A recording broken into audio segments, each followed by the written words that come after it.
अच्छा जी। Pleader, pleader means any person entitled to appear and plead for another in court, and includes an advocate and a civil। Sir यहाँ पे ना civil नहीं है ना, यहाँ पे वकील आना है। अब वकील and an attorney of high court, ये सारे प्लीडर्स के डेफिनेशंस में आते हैं कि ऐसा कोई भी बंदा जो कि इंटाइटल्ड हो, जिसको किसी क्लाइंट ने अथॉरिटी दी है कि उसके बिहाफ पर अपीयर हो और प्लीड करे, उसे हम प्लीडर कहते हैं। Prescribed means prescribed bye the rules. Public officer means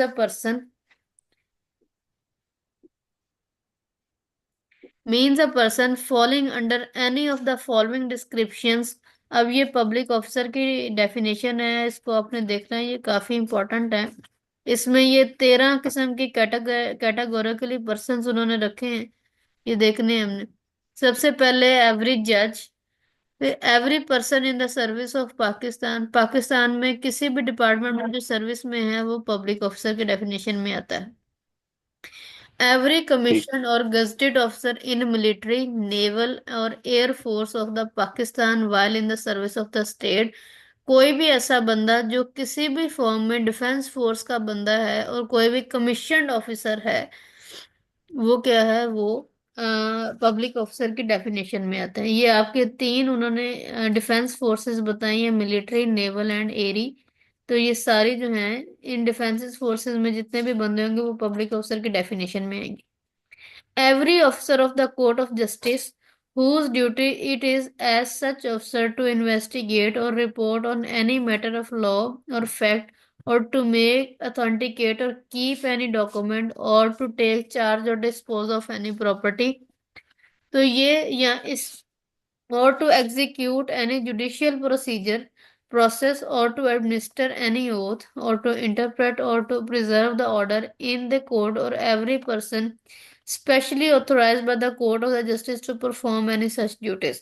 अब यहाँ पर उन्होंने बताया है कि ऐसा कोई भी बंदा जिसको कोर्ट ने अथॉरिटी दी है या उसको ड्यूटी अपॉइंट की है कि वो किसी भी मामले की इन्वेस्टिगेशन करे या किसी भी मामले पर रिपोर्ट लाकर कोर्ट को दे, उसकी ऑथेंटिसिटी के बारे में बताए, या उसके डॉक्यूमेंट्स को रखे, या किसी भी प्रॉपर्टी का चार्ज ले या उसको डिस्पोज ऑफ करे।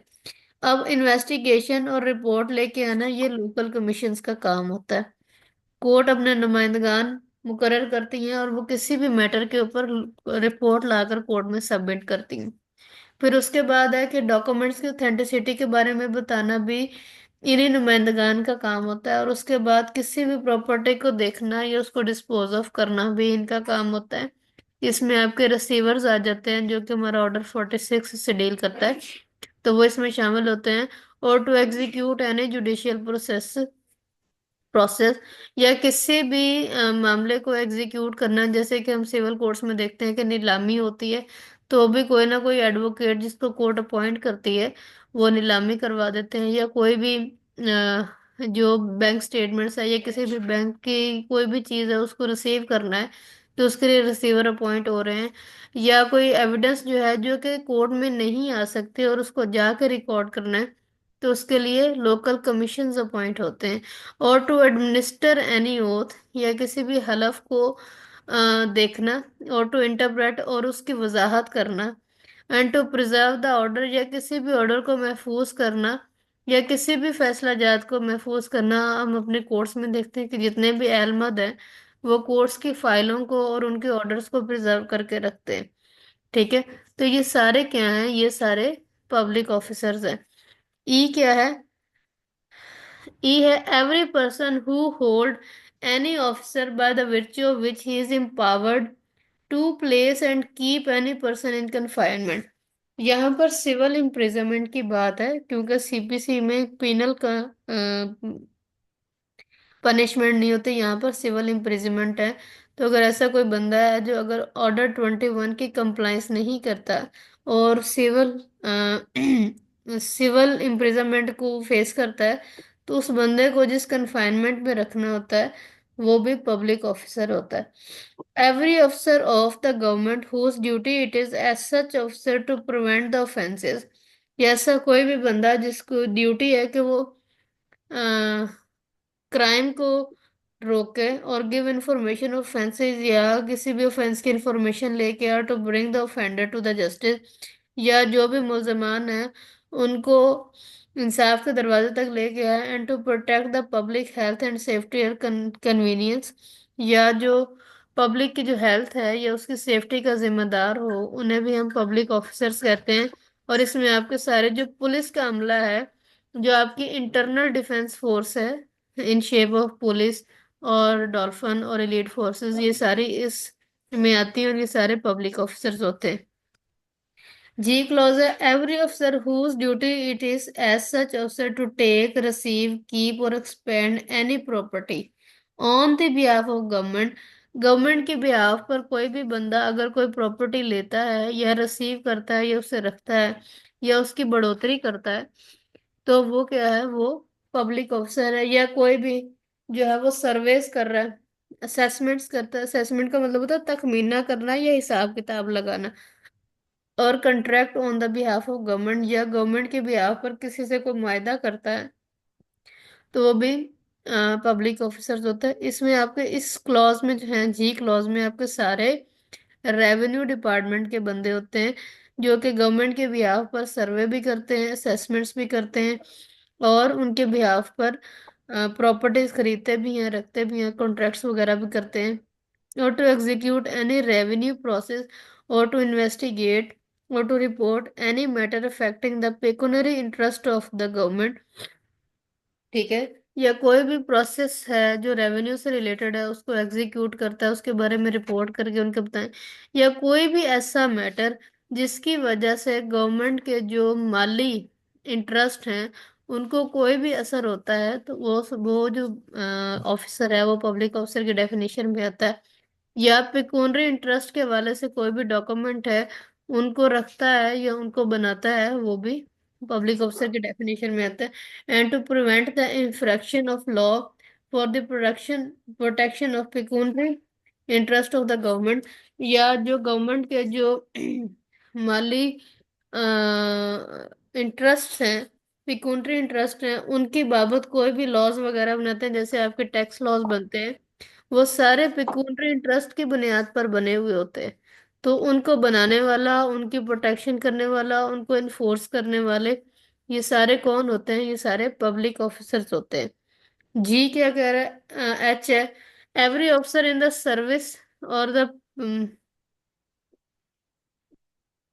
सर्विस, और यहाँ पर वर्ड आई थिंक गलत है। आप लोगों के पास बुक है? जी। यहाँ पे एच क्लॉज में देखें, ये क्या आना है? सर्विस।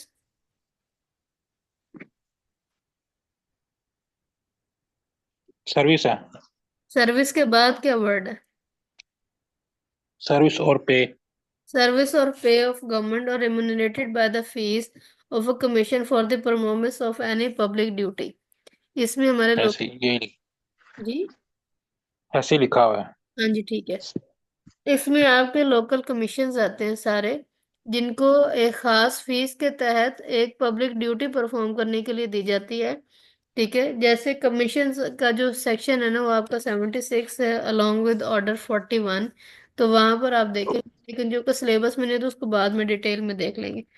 ये टीम जो है वो रूल्स के से डिफाइन करता है, means rules and form contain in the first casual and made under the section 122 and 125।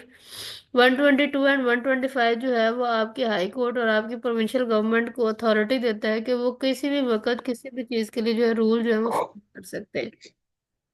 Share in a corporation shall be deemed to include stock, debentures and bonds वगैरह, signed save in the case of judgement and decree include stamp. आपके जितने भी जो cases होते हैं या degrees बनती हैं उनके ऊपर साइंड एंड सील स्टैम्प होती हैं। तो जब भी जहां पर भी जज अपना साइन करेगा तो वहां पर अपने स्टैम्प जो है वो जरूर लगाएगा। ठीक है, ये हमें आर्टिकल 20 इसके बारे में प्रोटेक्ट करता है। अच्छा जी, इसका क्लॉज 3 है, for the purpose of this code the code the district court is subordinate. यहाँ पर हिरारकी दी गई है कोर्ट्स की, सेक्शन 3 में, इसको देखें। For the purpose of this code, इस किताब की नज़र में the district court is subordinate to the high court. ठीक है, जितनी भी डिस्ट्रिक्ट कोर्ट्स होती हैं वो हाई कोर्ट्स की मतहत होती हैं। And the average civil court of the grade inferior to that of the district court, और तमाम किस्म की जो सिविल कोर्ट्स हैं वो डिस्ट्रिक्ट कोर्ट्स की सबॉर्डिनेट्स होती हैं। And average court of small courses is a subordinate to the high court and district court. Court of small courses जो हैं ये खत्म हो चुके हैं, ये ओमिटेड हो गई हैं, तो इनके बारे में इतना सोचने की जरूरत नहीं है। आपकी जो हिरारकी है वो कुछ इस तरह से आती है कि जो सबसे छोटी अदालतें होती हैं वो सिविल कोर्ट्स होती हैं। उसमें तीन क्लासेस के जजेस होते हैं, क्लास 1, 2 एंड 3। उसके बाद आपकी हाई कोर्ट, हाई कोर्ट से पहले आपकी डिस्ट्रिक्ट कोर्ट होती है जिसमें डिस्ट्रिक्ट जज बैठता है। और उसके बाद आपकी आती है हाई कोर्ट, और फिर आती है सुप्रीम कोर्ट।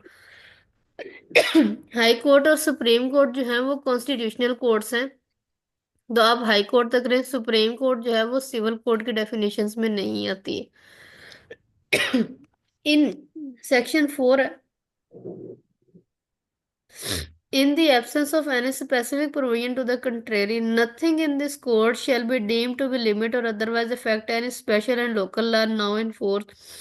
अगर कोई भी प्रोविजंस मौजूद नहीं है और उसकी बाबत कोई भी स्पेशल लॉ मौजूद है, तो ये किताब या ये कोड जो है किसी भी स्पेशल या लोकल लॉ के इफेक्ट को खत्म नहीं करता है।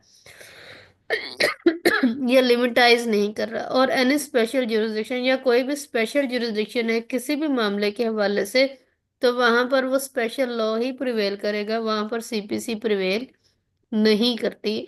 आप सीपीसी से प्रिंसिपल बोरो कर सकते हैं, लेकिन इसका जो असर है वो उसके ऊपर डोमिनेंट नहीं होता। कहीं पर भी अगर स्पेशल लॉज या लोकल लॉज मौजूद है तो उस पर वही लोकल लॉज इम्प्लीमेंट होते हैं। ये सेक्शन 4 में लिखा। एक मिनट।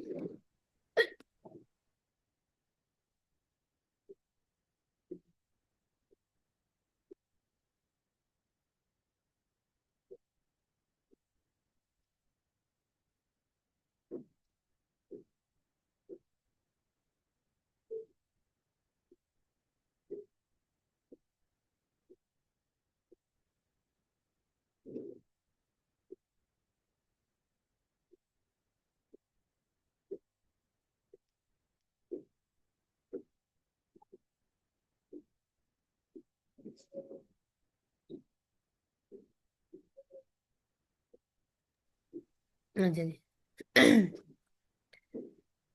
सेक्शन 5 है, where any revenue courts are governed by the provision of this code in those matters of the procedure upon which any special enactment applicable to them is silent, the provincial government may, by notification in the official gazette, declare that any portion of those provisions which are not expressly made applicable by this code shall not apply to those court and shall no only apply to them with such modification as।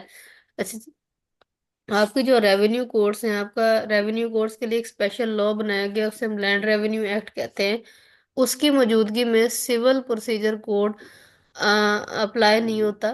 ठीक है, उसमें उन्होंने specific procedure बयान किया गया। लेकिन अगर कोई ऐसा पोर्शन है जिसके ऊपर वो स्पेशल लॉ खामोश है, तो फिर उसके उस पोर्शन के हवाले से सीपीसी अगर हमें कुछ गाइड करता है तो फिर उतना ही हिस्सा सीपीसी का अप्लाई होगा। सारी की सारी सीपीसी जो है वो रेवेन्यू कोर्स पर अप्लाई नहीं होती। ये सेक्शन 5 हमें समझाता है। ये एक लिमिटेशन है इसकी एप्लीकेबिलिटी की, कि ये रेवेन्यू कोर्स पर उस तरह से अप्लाई नहीं होती जिस तरह से आमतौर पर अप्लाई होनी चाहिए। रेवेन्यू कोर्स को इन्होंने मजीद डिफाइन किया है। Revenue courts in subsection 1 means a court have jurisdiction under any local law to entertain suit or other proceeding related to the rent, revenue or profit of the land used for agriculture purpose। इसका मतलब है, अब ये देखें ना कि ये स्ट्रिक्टो सेंसो ये इफेक्ट दे रहा है हमें कि ऐसी कोई भी जमीन जो कि एग्रीकल्चरल लैंड है वो कभी भी सिविल कोर्ट्स में नहीं आती। ठीक है, तो एग्रीकल्चरल से रिलेटेड जितनी भी जमीनें हैं, उनके ये जितने भी मामलात हैं वो रेवेन्यू कोर्ट्स में ही जाते हैं। लेकिन but does not include a civil court having original jurisdiction under this code to try such suit और प्रोसीडिंग एज बीइंग सूट और proceeding of the civil nature. लेकिन अगर इसका कोई केस ऐसा है, बीइंग एग्रीकल्चर, अगर इसका कोई केस ऐसा है जो कि सिविल नेचर का है, तो वो आपके सिविल कोर्ट्स में आ सकता है। लेकिन अगर एग्रीकल्चर की तकसीम है या कोई भी मामला है इसके टाइटलमेंट से रिलेटेड है, तो वो रेवेन्यू कोर्ट ने ही उसको देखना है। आप उसको सिविल कोर्ट्स में नहीं लेके आ सकते। तो ये इसकी जो इसको हम क्या कहते हैं कि सब्जेक्ट वाइज जो ज्यूरिसडिक्शन है, वो इसकी ये है। सब्जेक्ट का मतलब ये है कि आया जो सिविल कोर्ट है वो इसको सुन सुन भी सकती है या नहीं सुन सकती। सेक्शन 6 है आपकी ये पिकूनरी जुरिस्डिक्शन के बारे में बात करती है कि कौन सा जज कितनी पिकूनरी जुरिस्डिक्शन के का केस सुन सकता है। इसका ना मैं यहाँ पर डिटेल नहीं लिखी हुई, मैं इसका टेबल आपको सेंड करूंगी, उसमें सारे जजेस की सिविल कोर्ट से लेके हाई कोर्ट सुप्रीम कोर्ट तक सारे जजेस की जुरिस्डिक्शन लिखी हुई है। आपने वो याद कर लेनी है, उसके बाबत एमसीक्यूज आते हैं। ठीक है।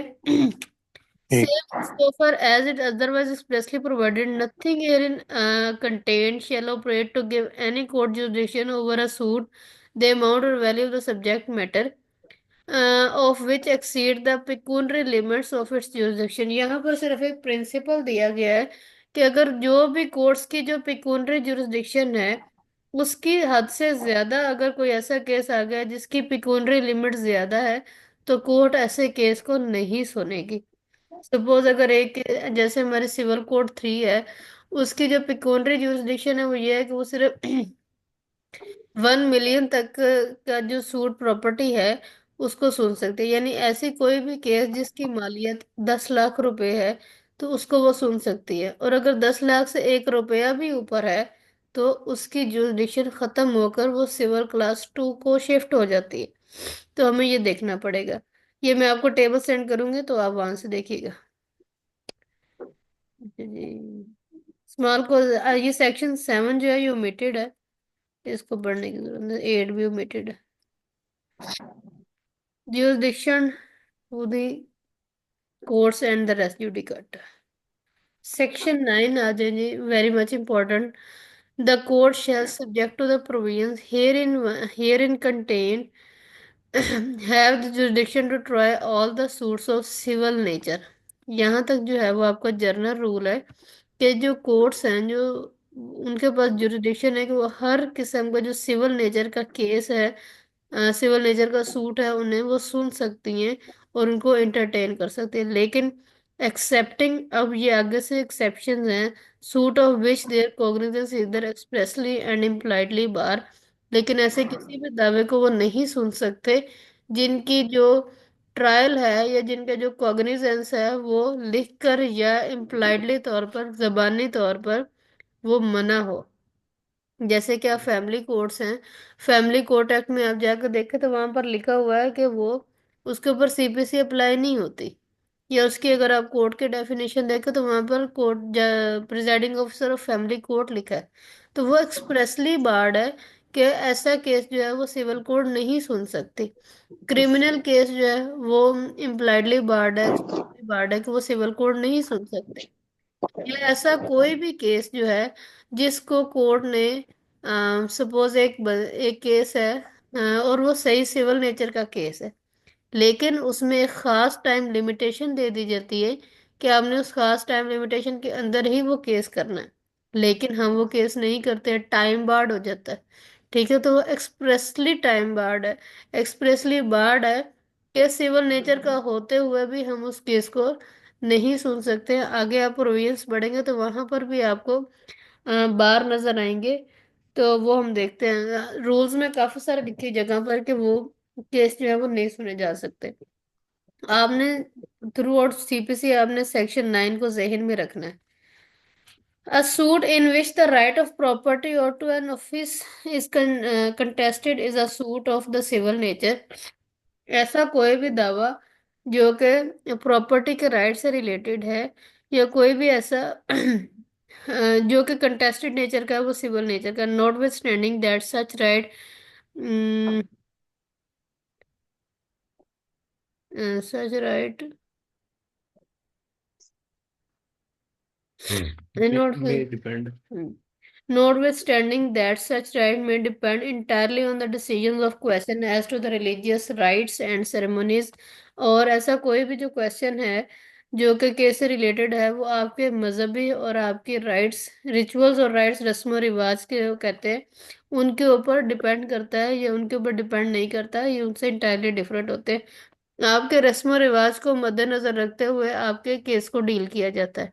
आप किस रिलीजन से डील करते हैं या आपके इलाके में या आपके लोकेलिटी में कौन सा लॉ प्रिवेल करता है, उस लॉ को मद्देनजर रखते हुए आपका सिविल नेचर का केस जो है वो डील किया जाता है।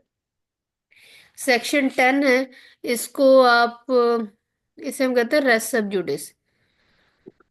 रेस्ट सब्जुडिस को अगर मैं आम जबान में बताऊं तो उसका मतलब ये है कि ऐसे दो केस एक ही टाइम पर एक ही बात पर दो केस इकट्ठे नहीं चल सकते होते।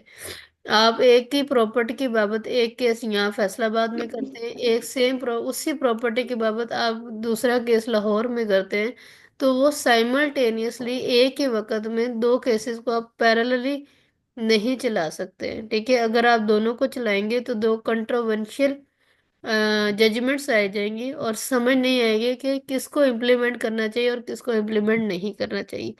तो ये जजमेंट्स की कन्फ्यूजन से बचने के लिए सीपीसी ने ये सेक्शन 10 के तहत ये बार लगाई है कि एक ही प्रॉपर्टी और एक ही पार्टी और एक ही सूट सब्जेक्ट मैटर के लिए आप एक से ज्यादा दावे दायर नहीं करेंगे। अगर एक दावा दायर हो गया और वो डिसाइड हो गया है, तो फिर आप दोबारा भी दावा दायर नहीं कर सकते। इसे हम कहते हैं रेस सब जुडिस। इसको आप लिख लें। रेस सब जुडिस के नाम से काफी सारे एमसीक्यूज आते हैं। रेस सब जुडिस अगर मैं एक मिनट आपको सेम पार्टी सेम। यहाँ पे मैं वर्ड लिख रही हूँ, इसको आप देखें चैट में।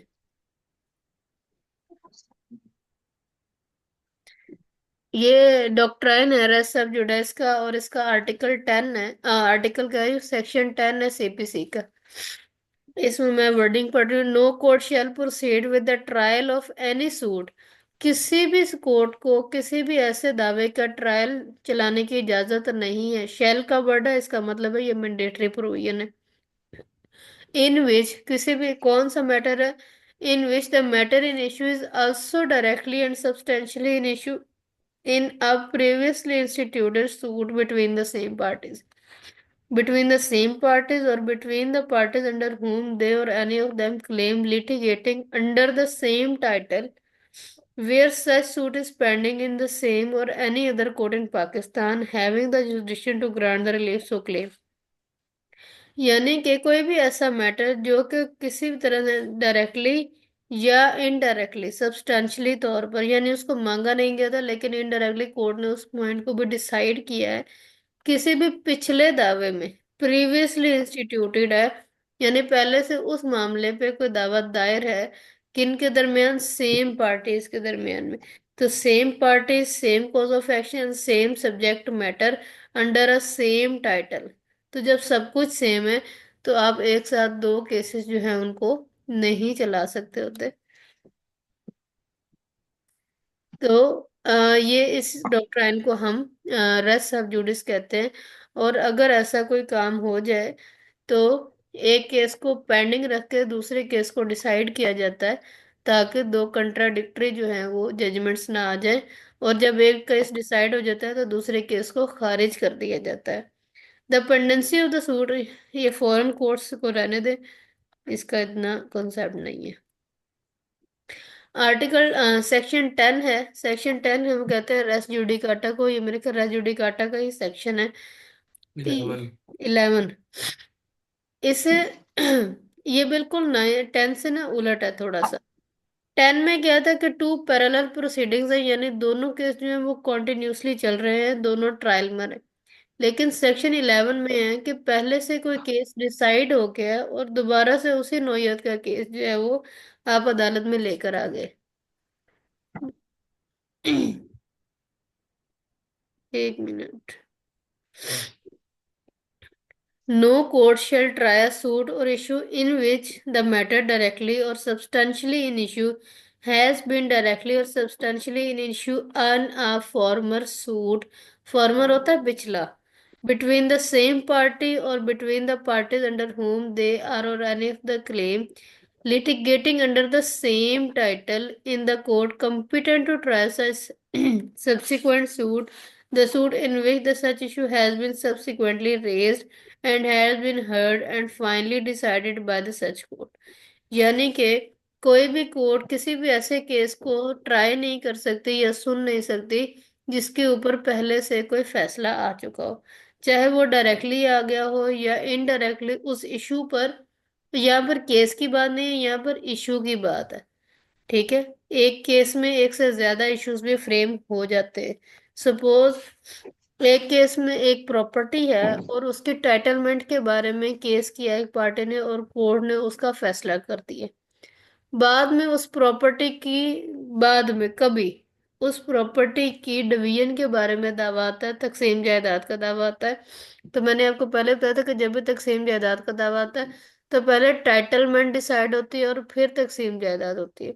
अब हमने यहाँ पे देखा कि उसकी टाइटलमेंट के बारे में तो पहले से ही दावा हुआ हुआ था और वो डिसाइड भी हो गया, तो अब कोर्ट जो है वो दोबारा से उसी पॉइंट के ऊपर फैसला नहीं देगी। वो सिंपली क्या करेगी, वो उस केस को डिसाइड करेगी और प्रॉपर्टी को डिवाइड कर देगी। तो जिस इशू पर जो इशू डिसाइड हो चुके हैं उनको बार बार डिसाइड करके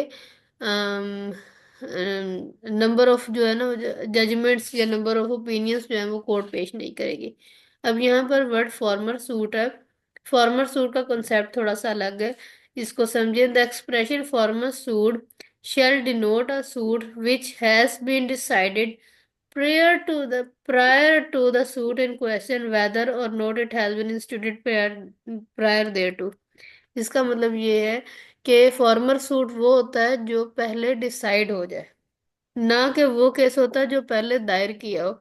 सपोज एक केस आपने 2023 में दायर किया और एक केस आपने 2024 में दायर किया। 2024 वाला केस जो है वो पहले डिसाइड हो गया और 2023 वाला अभी तक पेंडिंग है। अब इसका मतलब ये नहीं है कि 2023 वाला फॉर्मर सूट हो गया। जो केस पहले डिसाइड हो जाएगा वो फॉर्मर सूट की डेफिनेशन में फॉल कर जाएगा। अब 2024 वाला पहले डिसाइड हो गया तो वो फॉर्मर सूट में फॉल कर जाएगा और 2023 वाला जो होगा वो खारिज हो जाएगा, उसको नहीं सुना जाएगा। अंडरस्टूड? Yes. यहाँ तक कोई क्वेश्चन? No. आदिल?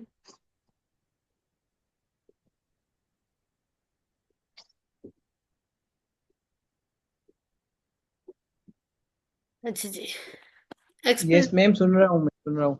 मैं कहा कोई क्वेश्चन तो नहीं है आपका? No no ma'am, no no. ठीक। For the purpose of this section, the competence of the court shall be determined irrespective of any provision of as to right of appeal from the decision of such court। ठीक है, किसी भी court की जो competency है कि आया वो केस को सुन सकती है या नहीं, तो वो आगे की प्रोविजन में बताई गई है और उनका उस केस के खिलाफ जो राइट ऑफ अपील है वो बनता भी है या नहीं, ये भी आगे की प्रोविजंस में आपको बताया गया है। Explanation 3 है the matter above referred to must in the former suit have been alleged by one party or either denied or admitted expressly or impliedly by the other party। और जो भी मैटर जो है फॉर्मर सूट को उन्होंने मजीद explain किया है। तुझे किताब नहीं मिली? नहीं सुन रहे हो? अच्छा, the matter above referred to must in a former suit. अब जो फॉर्मर सूट है ना उसको उन्होंने मजीद एक्सप्लेन किया है कि वो ये नहीं है कि एक केस आया और वो एकतरफा ही डिसाइड हो गया। ठीक है, वो एक पार्टी ने उसको एलेज किया हो और दूसरी पार्टी ने उसको चाहे तो डिनाई करे या एडमिट करे, चाहे एक्सप्रेसली या इम्प्लाइडली। ठीक है, जो फॉर्मल सूट वो सूट होता है जो कि मेरिट पे खारिज या डिसाइड हो।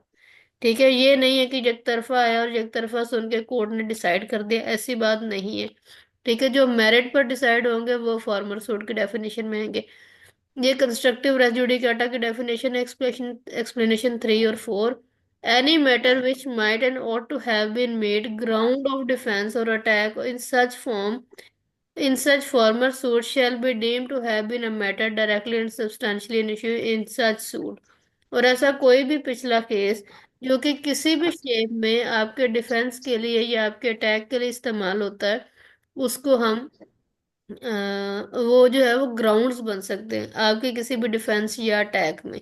आपका कोई भी फॉर्मर सूट जो है वो आपके किसी भी अगले मैटर में जो नियर फ्यूचर में अगर आप कोई करते हैं तो उसमें डिफेंस या अटैक का एक बेहतरीन ग्राउंड बन सकते हैं। Any relief claimed in the plaint, कोई भी जो आप रिलीफ प्लेन में क्लेम करते हैं which is not expressly granted by the decree shall for the purpose of this section be deemed to have been refused. और अगर कोई क्लेम है जो आपने अपने दावे में मांगा कोर्ट से और कोर्ट ने उसके ऊपर कोई भी ओपिनियन आपको पेश नहीं की है, तो इसका मतलब है कोर्ट ने वो रिफ्यूज कर दिया है। इसका मतलब ये नहीं है कि आप उसको बार बार क्लेम करेंगे, उसको कोर्ट ने खत्म कर दिया, उसको डिसाइड करना मुनासिब भी समझे। Where a person litigate bona fide in respect of public right। अच्छा जी, यहाँ पर जो सेक्शन एक्सप्लेनेशन 5 है 6 है सॉरी, ये आपके पब्लिक राइट के बारे में बात करते हैं। ऐसा राइट यहाँ पर एक से ज्यादा लोग जो हैं वो शामिल हो रहे हैं। जैसे कि आपके ईजमेंट राइट्स होते हैं, ठीक है, आपका राइट टू वे है। एक सड़क है जो कि कोई बंदा बंद करने की कोशिश कर रहा है या उसको ब्लॉक करने की कोशिश कर रहा है, अब वो पब्लिक की प्रॉपर्टी है, उस पर पब्लिक चलती है, तो वो बहुत सारे लोगों का राइट होता है, तो उसे हम पब्लिक राइट कहते हैं। तो अगर बहुत सारे या कोई एक बंदा जो है उस राइट के बारे में अगर दावा दायर करता है तो यही समझा जाएगा कि उसने पूरी पब्लिक के हवाले से वो दावा दायर किया। अब ये नहीं है कि 1000 बंदे का वो राइट बनता है तो 1000 का 1000 बंदा ही वो दावा दायर करता फिर अगर नहीं, अगर एक बंदे ने वो दावा दायर कर दिया और वो डिसाइड हो गया, फ्रूटफुली डिसाइड हुआ, तो वो यही समझा जाएगा कि वो बाकी 1000 बंदों के हक में भी वो डिसाइड हो गया और अब उसके ऊपर रेस जुडिकाटा अप्लाई होगा। सही है। वेयर अ पर्सन ठीक। लिटिगेट, हाँ जी ये मैं एक्सप्लेनेशन इसकी वर्डिंग पढ़ रही हूँ। Where a person litigate bona fide in respect of a public right और a private right claimed in a common for themselves, चाहे वो कॉमनली खुद करे या सबके and others, all the person interested in such right shall for the purpose of this section be deemed to claim under the person so litigated. तो जो बंदा उस दावे को दायर करने आया है, यही समझा जाएगा कि वो उन 1000 बंदों की नुमाइंदगी कर रहा है। ठीक है। अच्छा जी, सेक्शन 12 है, बहुत इंपॉर्टेंट है और इसकी प्रोविजन आपने याद रखनी है। Where a plaintiff is precluded by the rules from instituting a further suit in respect of any particular cause of action, he shall not be entitled to institute a suit in respect of such cause of action in any court to which this code applies। ये एक बार है, मैंने आपको section 9 कहा था कि याद जहन में रखना, वहां पर लिखा हुआ था कि कोई भी कोर्ट ऐसा कोई भी केस दायर नहीं सुन नहीं सकती जो कि एक्सप्रेसली बार्ड हो। अब यहाँ पर ये एक्सप्रेसली बार्ड है, where a plaintiff is precluded by the rules from instituting a further suit. ठीक, प्रिक्लूड का मतलब होता है मना करना। तो कब जब किसी प्लेंटिफ को रूल्स के थ्रू कोई भी दावा दायर करने से मना किया जाएगा, तो कोई भी कोर्ट ऐसे दावे को नहीं सुनेगी। He shall not be entitled to suit, तो वो ऐसा कोई भी दावा दायर करने का हकदार हकदार नहीं होता और वैसा कोई भी दावा दायर नहीं कर सकता। इसीलिए हम कहते हैं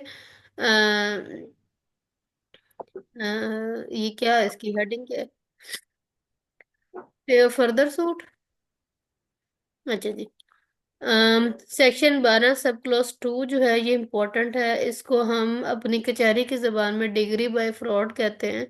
ये बहुत इम्पोर्टेंट है और ये आपने इसकी ये वाली प्रोविजन याद रखनी है, ये 2 वाले सब clause. Where a person challenge the validity of judgement order and decree, यहाँ पर ये इसकी एप्लीकेबिलिटी है कि ये जो प्रोविजन है 12(2) की प्रोविजन, ये जजमेंट पे भी लागू होती है, डिग्री पर भी और ऑर्डर भी। On the plea of fraud, अब किस ग्राउंड पर उसकी वैलिडिटी को चैलेंज किया जा सकता है, plea of fraud miss representation and want of jurisdiction. Want of का मतलब होता है कि आपका वो दायरा इख्तियार नहीं था फिर भी आपने उसको इस्तेमाल किया। तो he shall seek his remedy by making an application, तो वो ये रेमेडी 12(2) की इस्तेमाल कर सकता है। कैसे इस्तेमाल कर सकता है? By making an application. ये मेथड है कि कैसे इस्तेमाल करनी। अब किसको करनी है? To the court which pass the final decree judgement and order and not by a separate suit. जिस कोर्ट ने वो फैसला, वो ऑर्डर या वो डिग्री पास की होगी, उसी कोर्ट में आपने 12(2) फाइल करनी है, ना कि आपने अलग से दावा दायर करना। तो किसी भी जजमेंट, डिग्री या ऑर्डर की जो वैलिडिटी है उसको चैलेंज करना हो, किस बुनियाद पर? फ्रॉड, मिसरिप्रेजेंटेशन या वांट ऑफ जुरिडिक्शन की बुनियाद पे, तो आप ये रेमेडी सीक कर सकते हैं by the way of an application in the court which pass the final decree judgement and order और not by the separate suit. अब ये not by the separate suit का क्या मतलब है? कि आपको बार किया गया है कि आप नए सिरे से दावा लेकर नहीं आएंगे। अगर आपके साथ कोई फ्रॉड हुआ है तो आप 12(2) की एप्लीकेशन लेकर जाएंगे।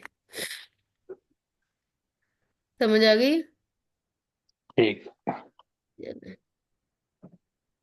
अम्म, इसका सिलेबस कहाँ तक है? मेरे ख्याल सेक्शन 12 तक ही है। एक मिनट। देखती हूँ।